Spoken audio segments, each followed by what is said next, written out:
கரூர் மாவட்டம் கிருஷ்ணராயபுரம் குளுத்தலை ஒன்றியத்துக்குட்பட்ட பல்வேறு பகுதிகளில் சுமார் 1000 ஏக்கருக்கு மேல விவசாயிகள் ஒருபோக சம்பா சாகுபடி செய்து வருகின்றனர்.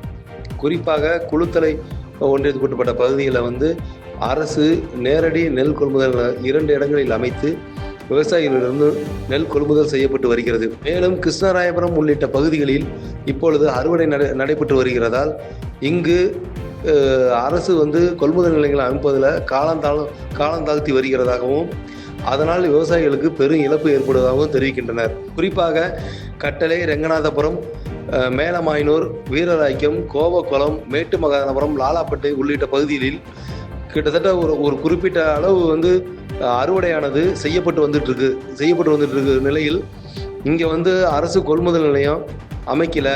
இதனால் எங்களுக்கு 4 to 5 ரூபாய் வரை நட்டம் ஏற்படுகிறது எனவும், அரசு கொள்முதல் செய்தால் கிலோ ஒன்றுக்கு 22 ரூபா 40 காசு வீதம் அரசு கொள்முதல் செய்கிறது.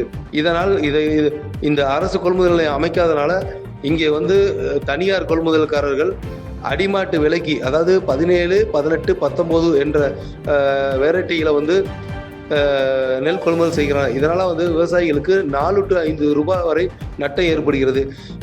ஏற்கனவே கடனை வாங்கி விவசாயம் பண்ணும் நிலையில் அரசு கொள்முதல் அமைக்காமல் மேலும் விவசாயிகளை கடனுக்கு தள்ளும் சூழல் ஏற்பட்டுள்ளது.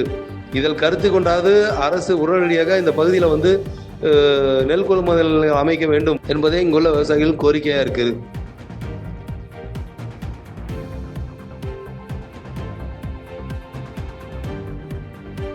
பாதகம் செய்பவரை கண்டால் நாம் பயம் கொள்ளலாகாது பாப்பா.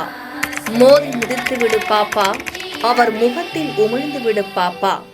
அண்மை செய்திகளை உடனுக்குடன் தெரிந்து கொள்ள இணைந்திருங்கள் எம் நாடு தொலைக்காட்சியுடன்.